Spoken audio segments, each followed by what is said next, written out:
Continuing on the darker side of things, living with Leviathan.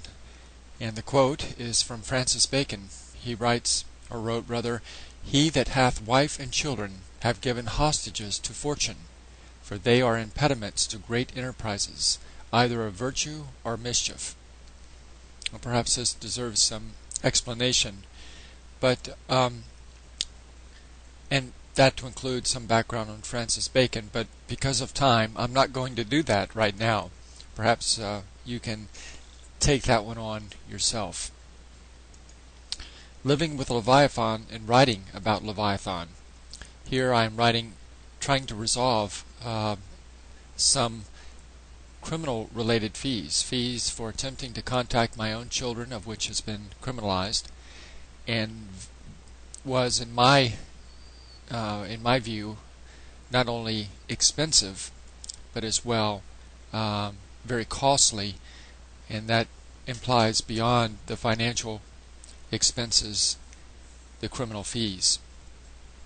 The whole matter is ludicrous, and unfortunately there's a system of so-called justice that doesn't seem to care, to put it mildly.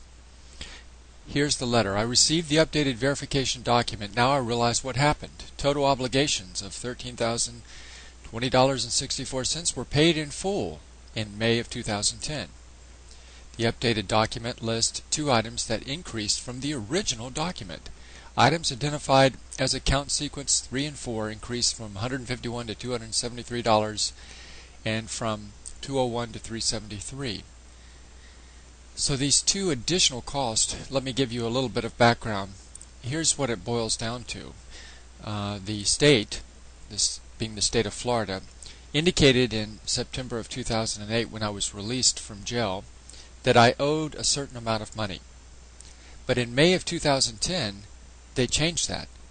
And now they say, no, you owe an additional almost $300 over and above what you've paid already of what we said you owed in full. And so I'm writing this letter in order to respond back. Besides resolving the late developing payment, the content of this letter includes all information that has been submitted for earlier termination of probation. I need to emphasize a few points of this content and the concerns surrounding my case. First, what I agreed to in a plea bargain is not what actually occurred. I agreed to a plea of not guilty, yet with such a verdict I have had to contend with a felony conviction posted to a criminal background check and the consequence to reemployment.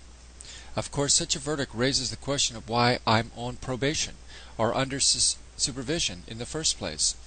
Here is where we get into the mystery of the law, and by that I mean the ability of the law, the capability of the law, I should say, to convict without convicting.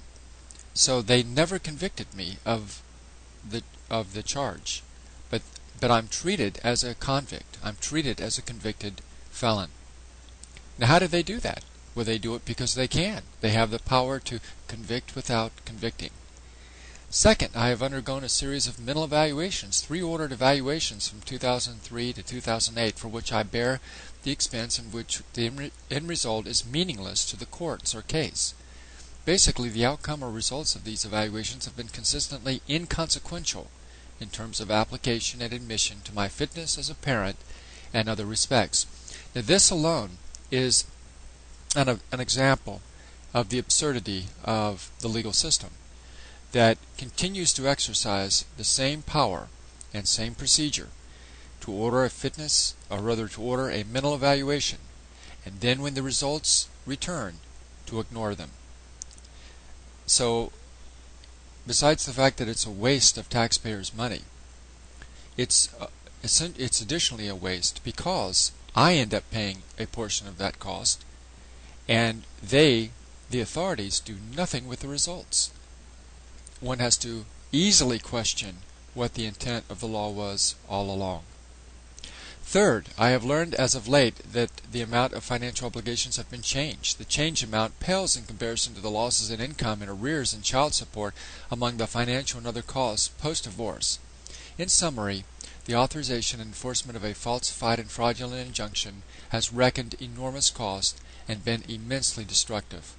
This could have been avoided easily if the courts, under the judgeship of Judge Tigert, had done their job, if they had reviewed and assessed the claims of the plaintiff, if they had determined what they call the veracity of the statements made, they would have quickly determined that those statements were not only false, but they were knowingly submitted as false, and therefore they were fraud.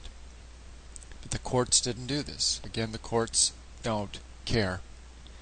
So I continue to write a subsequent letter enclosed as a UPS money order for the additional $294. I sent a copy to an officer, Ronnie Beamer, and copies to others as well. Regarding your questions, I was not aware of the additional fees owed to St. Johns County, but I am not surprised at the same time. Now, this last paragraph or set of paragraphs comes as recent as this month, that is to say, in the month of September 2011. Now I'm getting additional billing, or rather additional,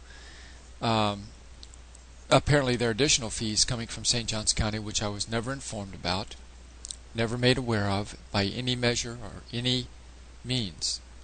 But yet, once again, I'm being charged. The latest occurrence comes without any record or notification. That is, I never received any paperwork indicating outstanding or remaining debt for either the misdemeanor in which I attended a ball game to watch my children play in the band, or the felony charge in which I sent them birthday and graduation gifts. I've sent an additional $100 to cover the shortfall. Perhaps this will work. And I don't know if it will work. I don't know what St. Johns County will do. Will they find other fees? I mean, they've done this already twice. What stops them from continuing to reroute the monies that I send as a monthly installment for my probation service to their their hidden fees? Well, nothing stops them from doing it. Of course, they can do it, and they can do it without any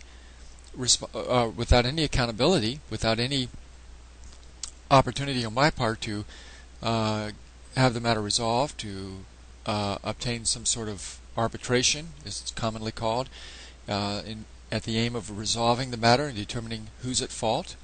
You see, they're Leviathan, and they're never wrong. They're never at fault. They're always right. And that's why they're so powerful. I hope you've enjoyed this in a way, and I look forward to sharing with you other examples and writings of living with Leviathan.